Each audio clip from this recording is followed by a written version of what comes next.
Please welcome Alwyn.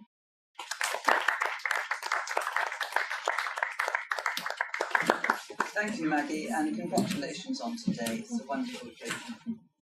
First poem is La Matelote. I was coming back from Boulogne and saw a restaurant called La Matelote and was rather intrigued by the name.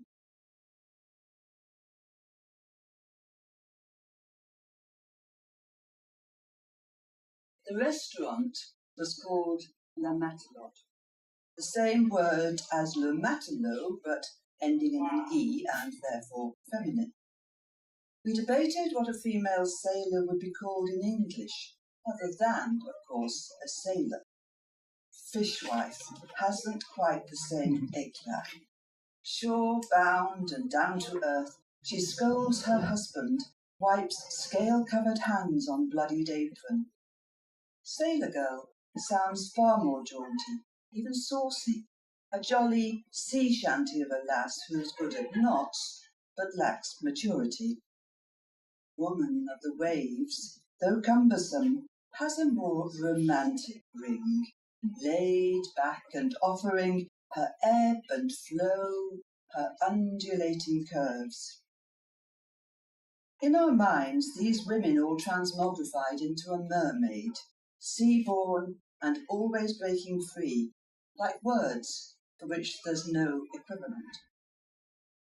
Consulting a dictionary to check the latest addition to our French vocabulary, we found La Matelote simply means fish stew. I'm sure many of you have been through the experience of a child leaving home, that sweet, sour experience of our lives. Moving on. The first time I heard you speak of home, not meaning the house where I live and where you'd spent your childhood, there was a slight but perceptible shuddering in my foundations. Flesh from my flesh. Ever since your journey started, I had been letting go, but feared this visible and physical realignment to our world might lead to the final separation. Time proved the opposite. But for a while, I had to watch while you learned to adjust to life in a place you didn't know, while I, just as tentatively, grew accustomed to a home empty of you. The next poem is called GPS, but it could be called Tom-Tom, or it could be called Sat-Nav, and for some reason, the women in the audience always enjoyed this poem more than the men. I don't know why. GPS. That other woman in your car always makes it clear that she knows best. Continue 5.7 miles on the motorway, she orders. And because there isn't any other option, you do as she says. She's bossy and insensitive, lacks sympathy for your mistakes, shows no respect for you or for your passengers, pours scorn on my map reading, and has never introduced an interesting topic of conversation or shown any interest in your life. In 0.8 of a mile, keep right, she chimes. And despite your lifelong left-leaning tendencies, you obediently move out towards the A-Road's central lane. She's clearly got you hooked. Does she enjoy the power she holds over you? Continue 20 miles on M5, or 6, or 20. Perform a legal U-turn. Or if she's feeling slightly more polite, please drive to highlighted route. Amazed, I watch you meekly follow her directions, with no sign of argument or irritation.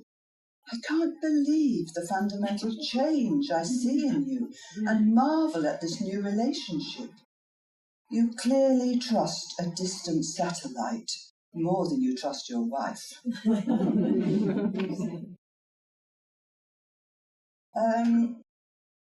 My latest little book is a series of poems about medieval women, which is great fun, with notes on them at the end. So I thought I'd read one of those, and it's about Queen Eleanor, who was married, Eleanor of Castile, that is, who married Edward I. And she lived 1241 to 1290. She died quite young, not surprising given the number of children she had to have, but he was very upset when she died, and as probably you know, the body came back from Lincolnshire down to London, and each place it stopped overnight, he built one of the Eleanor crosses. I could go on about that, but I'll leave it at that.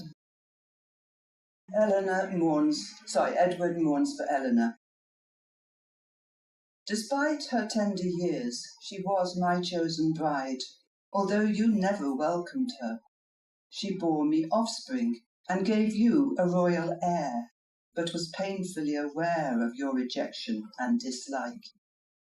It's rare for a marriage of convenience to bring such happiness and love, but she and I were blessed in our relationship. She joined me on the 8th Crusade, and so was there to tend my wounds.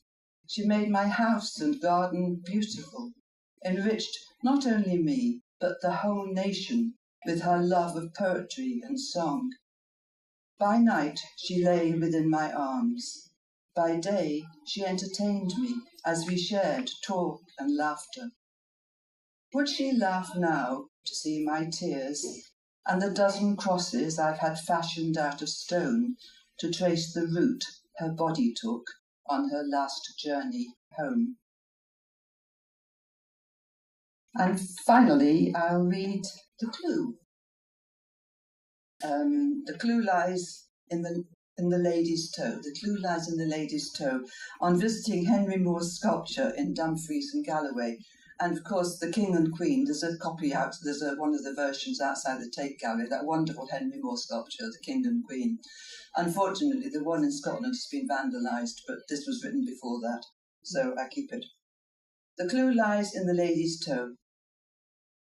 On a Scottish hillside, the bronze statue of an archetypal king and queen braves the elements, observing perhaps a thread of slit-eyed sheep winding up the hill with careful, delicate tread. Yellow marks like lichen on their rumps, their gaze full of vague, unanswered questions. My mind also struggles to explain the different texture of the metal on the king's right knee, while all the rest is stippled, rippled, riven in a pattern to catch the varying shades of light. His knee is smooth. What point was the sculptor making as he carefully fashioned this one unblemished surface? Only as I descend the hill does a clear-cut memory emerge from long ago, as I recall a constant stream of pilgrims filing past a marble statue of the Queen of Heaven. The slight roughness of the stone contrasting sharply with the smooth and shining toe, which generations of the pious have knelt to fondle and to kiss, wearing away the awkward corners and bringing out a deeper shine. The line of sheep has reached the sculpture now, and as I watch, each sidles up to the impassive king and meditatively rubs her rump against his knee. Thank you.